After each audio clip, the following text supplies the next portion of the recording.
Umapaw ng mga ilog at mga landslide. Ilan lang yan sa iniwang pinsala ng bagyong Maymay at Habagat na nagpaulan sa maraming lugar sa norte.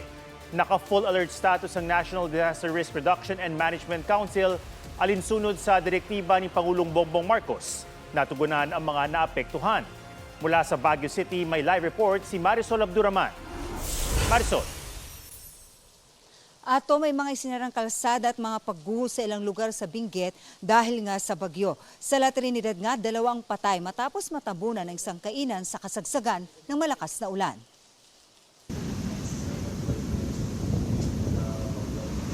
Tumaas at lumaki ang mga alon sa Ilocos Sur sa bagyong Maymay. Alas 2 na madaling araw na maglandfall ito sabay na magsinggal. Halos 70 pamilya ang kailangang ilikas sa buong probinsya. Sa ngayon, malawak pa rin ang pagbaha sa bayan ng Tagudin. May mga kalsada naman sa Narvacan na hindi pa madaanan ng sasakyan dahil sa pag-apaw ng ilang ilog. Ang PDRRMO, mahigpit ang pagbabantay sa Amburayan River na dumadaan sa Ilocos Sur, La Union at Benguet. Ramdam din ang malakas na hangin at ulan sa Ilocos Norte. May ilan namang sinamantala ito para makapagtanim ng palay.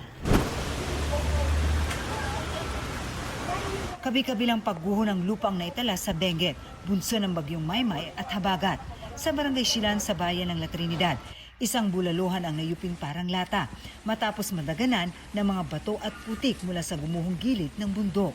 Isa ang nasagip pero 2 niyang kasamahan ang patay na ng matagpuan.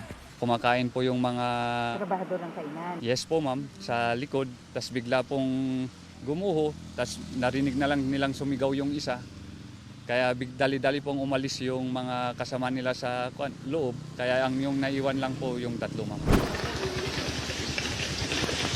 Nagka-landslide din sa Longlong Road sa Barangay Pugis. Isinara muna ito bilang pag-iingat habang nagsasagawa ng clearing operations. Tumaas naman ang level ng tubig sa creek sa Gayasi-Bineng Road. Sa bayan ng Tuba, nagbagsakan ang mga bato at lupa sa Cannon Road. May mga bahay pa naman sa paanan ng bundok. Sa Itogon, mahigpit na monitor ang Ambalanga River. Pahirapan ang pagdaan sa Baguio-Bawang Road dahil sa baha. Halos mag-zero visibility na rin sa iba pang lugar sa City of Pines. Nakaalerto na rin ang lahat ng lokal na pamahalaan sa Pangasinan sakaling kailangan magpatupad ng preemptive evacuation. Mahigit 6,000 pamilya ang apektado sa pagkakalubog sa baha ng 40 barangay.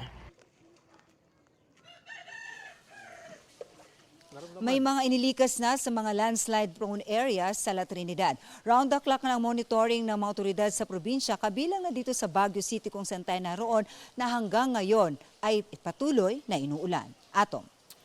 Maraming salamat, Marisol Abduraman.